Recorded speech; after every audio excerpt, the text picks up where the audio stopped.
Hello everyone and welcome back to the Artificial and Facts channel. Today, we will be discussing the topic on time series components in general with a deeper dive in seasonal variation. Let's get right to it.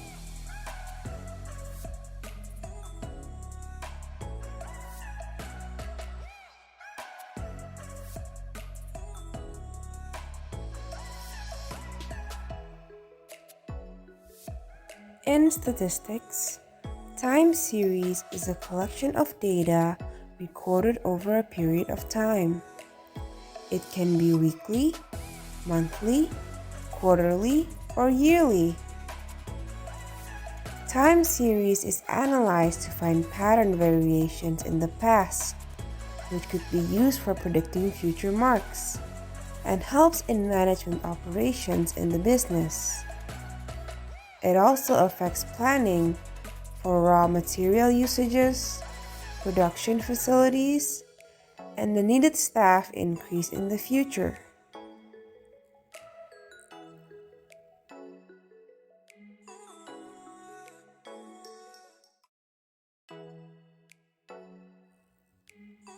There are 4 components in the time series: trend, cyclical, seasonal, and irregular. Let's discuss these more in depth. Trend is the long-term trend of sales, employment, stock prices, and other businesses and economic series that follow various patterns. Some move steadily up, others decline or stay the same.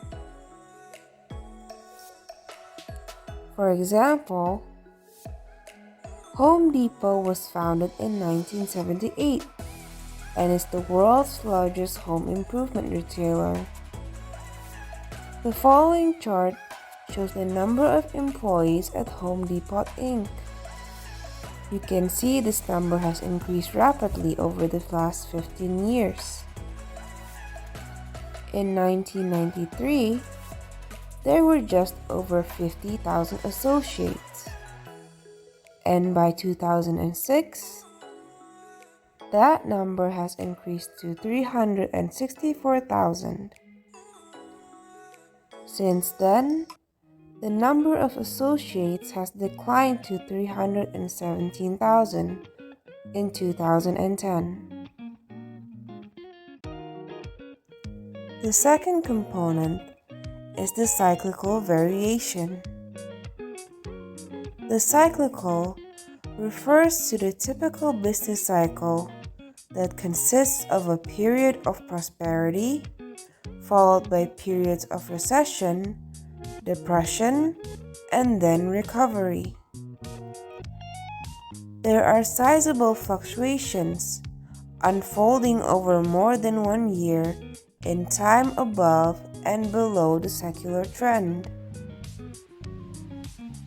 An example would be, in the summer, the sale of ice cream increases, and during 4th of July or New Year's Eve, the sales of fireworks increases. The third component is seasonal variation.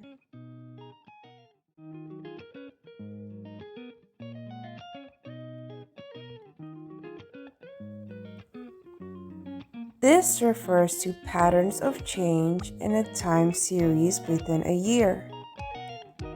These patterns tend to repeat themselves each year. Any sales, production, and other series fluctuate with the season. The unit of time reported is either quarterly or monthly. For example, almost all businesses tend to have a recurring seasonal pattern.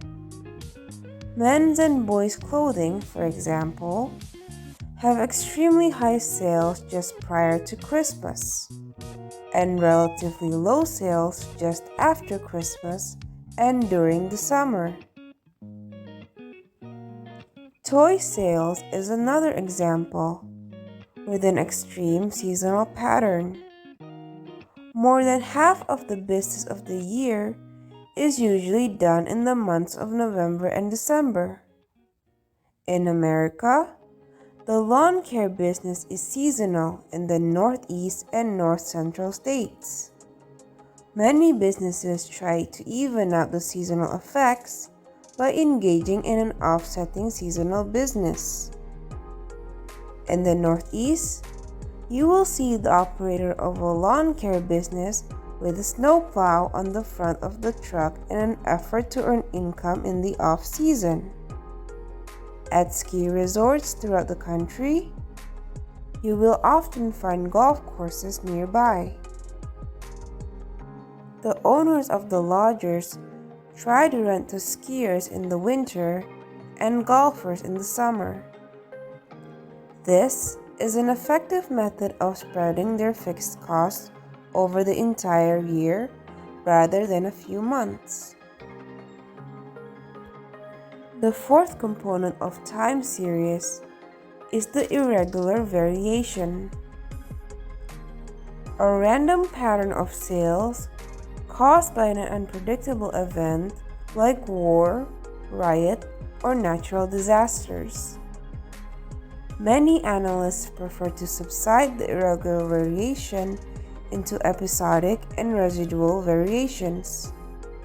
Episodic fluctuations are unpredictable, but they can be identified.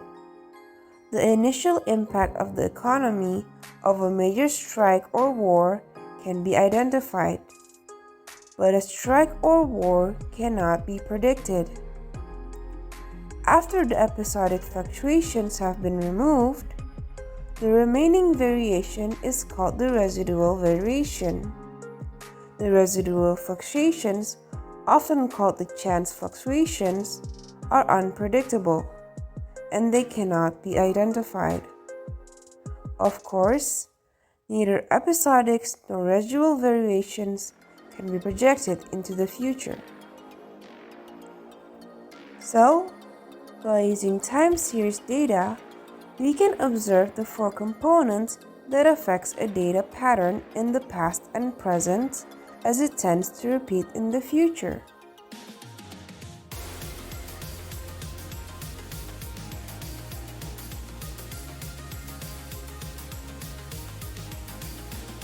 On screen, we can now see the many forms of prediction technique.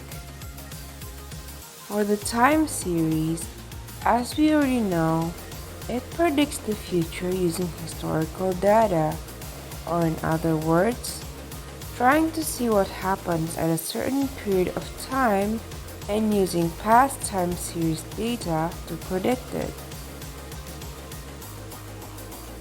The time series model of prediction depends on the data chosen, whether or not it has a factor of trend.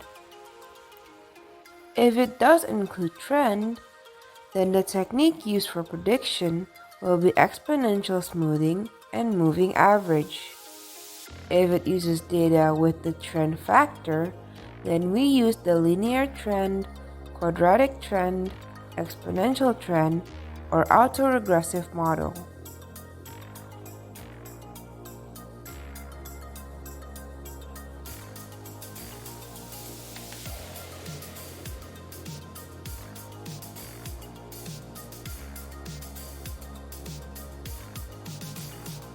Now that we've learned about what time series is, we will be practicing on SPSS to make a time series table.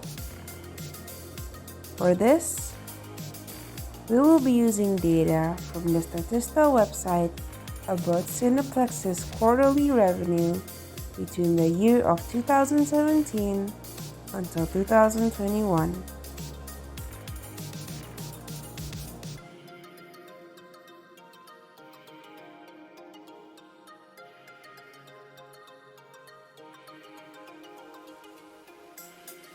We input the data of the revenue inside of the table variable. When that is done, we can adjust the table to display the quarterly data by clicking Data on the top of the tabs, and then choosing the Define Date and Time option. We then choose the years, quarters format and put in the year we're starting from. In this case, it's 2017. And the table is now properly adjusted. After we're done adjusting the table, we click Transform and pick the option Create Time Series. Our data will then go from this to this.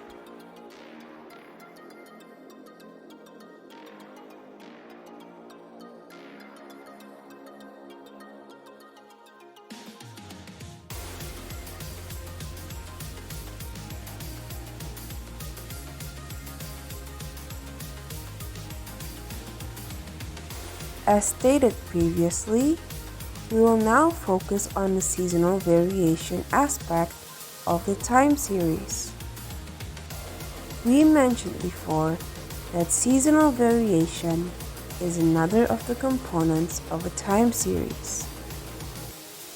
Business series such as automobile sales, shipment of soft drink bottles, and residential construction have periods of above average and below average activity each year. In the area of production, one of the reasons for analyzing seasonal fluctuations is to have a sufficient supply of raw materials on hand to meet the varying seasonal demand.